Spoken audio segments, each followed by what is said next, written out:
How Us Weekly is helping Rebecca Minkoff launder Scientology's image. By Serge Delmar. It's no secret that Scientology relies on celebrities and media allies to clean up its reputation. The cult has spent decades perfecting the art of public relations manipulation, using high-profile figures to create the illusion of success, normalcy, and credibility. Enter Us Weekly, which has apparently decided to play its part in whitewashing Rebecca Minkoff's connection to one of the most abusive cults in modern history. The celebrity PR machine at work. Us Weekly, like many tabloid publications, has never been interested in holding powerful people accountable. It exists to churn out puff pieces, build up images, and smooth over controversy for the right price or connections. And now, it's clear they're doing just that for Minkoff, portraying her as a stylish entrepreneur, a devoted mother, and a reality TV star navigating life's challenges, while conveniently ignoring her deep involvement in Scientology, and what that means and why that is not just an adult choice she makes herself, full-grown woman that she is, but also something she exposed her 4 kids to. Why does this matter? Because anytime a public figure with ties to Scientology gets a glossy, feel-good profile without addressing their complicity in the cult's abuses, it's a win for Scientology. The real story they won't print. Rebecca Minkoff isn't just another designer or reality TV personality. She is a public figure knowingly tied to a system that grooms, exploits, and abuses children. Us Weekly's glowing, sanitized coverage does exactly what Scientology wants.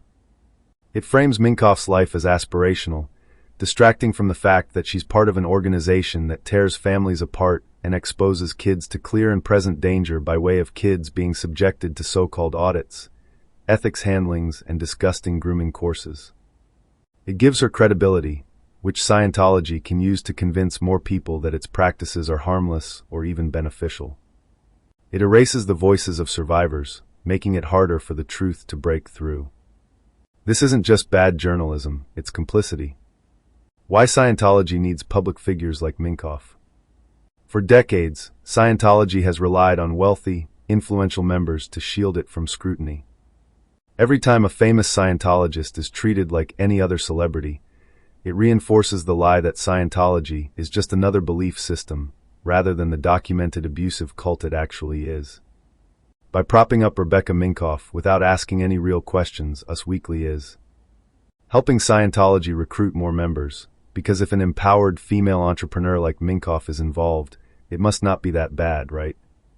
Helping Scientology silence survivors, because if the press won't acknowledge the abuse, then where do survivors go to be heard?